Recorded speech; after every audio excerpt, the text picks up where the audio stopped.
Réveil à 4h30. Un hurlement s'élève dans la caserne. Je suis en ce moment très ennuyé de voir que personne n'est venu me voir.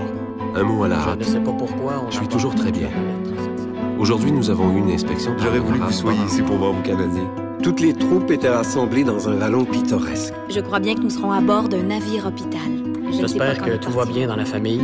Amour à et tous. tous sont en bonne santé. Et dites-leur de ne pas s'inquiéter pour moi. Au revoir et Ça va bien se salutations à passer tous. et je vais m'en sortir.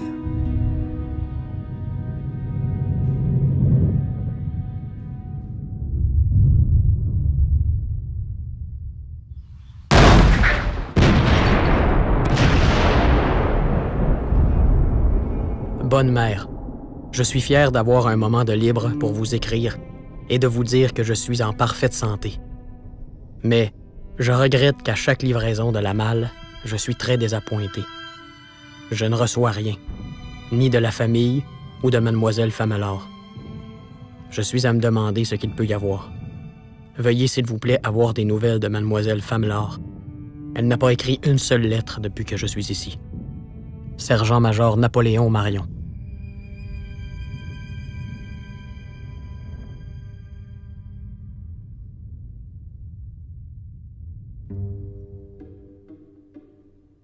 Je ne suis pas encore blessé ni mort. J'en remercie la Providence. 2 fois, j'ai eu la chair de poule.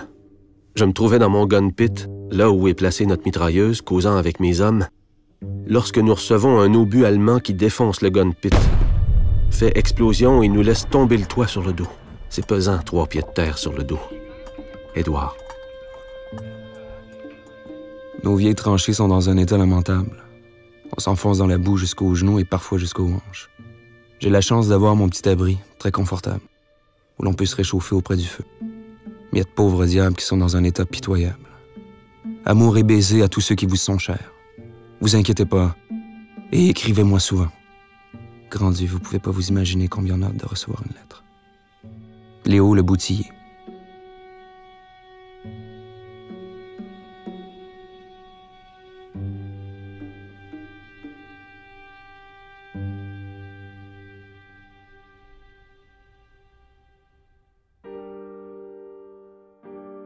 Chère sœur, tu ne saurais croire le plaisir que nous cause la réception d'une lettre des siens, surtout lorsque l'ennui s'empare de nous, ce qui peut affaiblir notre courage.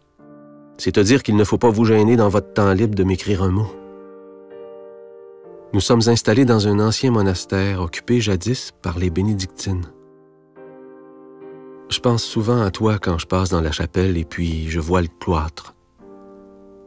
Je crois toujours t'apercevoir arriver par la porte du fond en souriant et en me demandant de te raconter notre genre de vie et les atrocités de cette guerre. Je le voudrais bien, mais on nous le défend. Prie donc pour que je retourne au Canada afin de revoir maman et vous tous, et vous raconter mon périlleux voyage. J'ai pleine confiance que le bon Dieu ne restera pas sourd à toutes vos ferventes prières et que, un jour, on me dira de retourner au Canada en me disant que j'ai fait mon devoir et ma part pour notre mère patrie. Édouard Légaré. Bonne mère, pardon pour mon retard de ma lettre, mais je serai excusé après que vous saurez tout. Je suis maintenant de nouveau rentré dans les tranchées, et je puis vous dire une chose certaine, que c'est été plus dur que depuis que je suis dans le bataillon. J'ai dû être couvert de terre une couple de fois, mais grâce à vos prières, je suis sorti sain et sauf. Tout n'est pas rose, mais je me soumets à la volonté de Dieu. Sergent-major Nap Marion. Je sais que vous devez tous être inquiets, mais chère maman, je suis encore en vie et en santé. Et nous devons remercier Dieu de m'avoir protégé durant les 2 derniers services dans les tranchées. J'ai le regret de vous dire, ma chère maman, qu'un de nos meilleurs gars, au cours d'une mission avec moi, a été tué. Un type formidable. J'espère avoir la chance de vous en parler davantage un de ces jours. Ma très chère Frances, j'étais très heureux de recevoir la relique de Saint-Sébastien que ta maîtresse au couvent t'a donnée, et je la garderai toujours avec moi. Cette relique, avec vos prières et celles de tous mes proches et amis, me protégeront. Je reconnais la valeur d'une telle relique. Je la porterai jusqu'à la fin de la guerre Et j'espère la remettre à celle qui me l'a prêtée quand les Alliés auront gagné une paix victorieuse. Ton grand frère qui t'embrasse, Georges. PS, sois très prudente en traversant les rues de Montréal, car il ne suffit que d'un moment d'inattention pour se faire frapper par un tramway.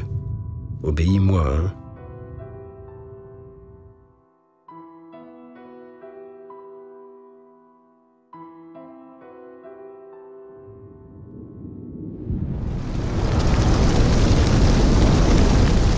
Que Dieu soit béni, et je vous remercie de vos prières, car je viens de passer un terrible temps.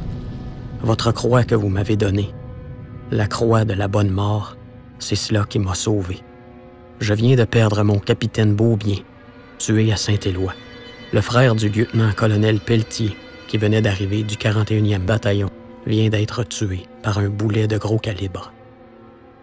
Il n'a pas eu le temps de savoir qui l'a tué. Vous ne pouvez pas vous faire une idée du spectacle des morts. 4 bataillons sont presque anéantis. Sur 4000, que 300 sont revenus sains et saufs.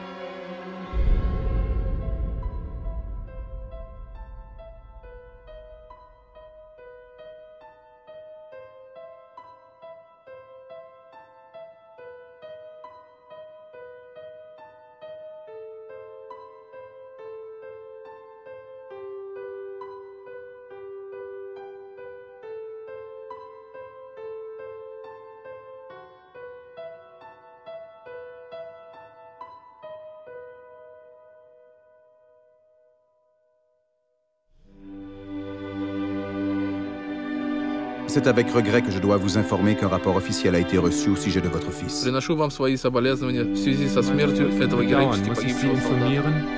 Dass wir eine Nachricht über Ihren Sohn erhalten haben. Bitte nehmen Sie mein tiefstes Beileid zum Tode eines tapferen und heldenhaften Ich habe in einem Lazarett gearbeitet, als ich Ihren Sohn kennenlernte. Eram de serviciu la posturi de ajutor când l-am întâlnit pe fiul dumneavoastră. Deși era rănit, își păstrase bunătatea. Während Ihr Sohn in einem Schützengraben mit einem Kameraden sprach, schlug eine Bombe ein. С огромным сожалением я сообщаю вам о получении официального сообщения о вашем сыне. Please accept my deepest sympathy at the loss of your very gallant son.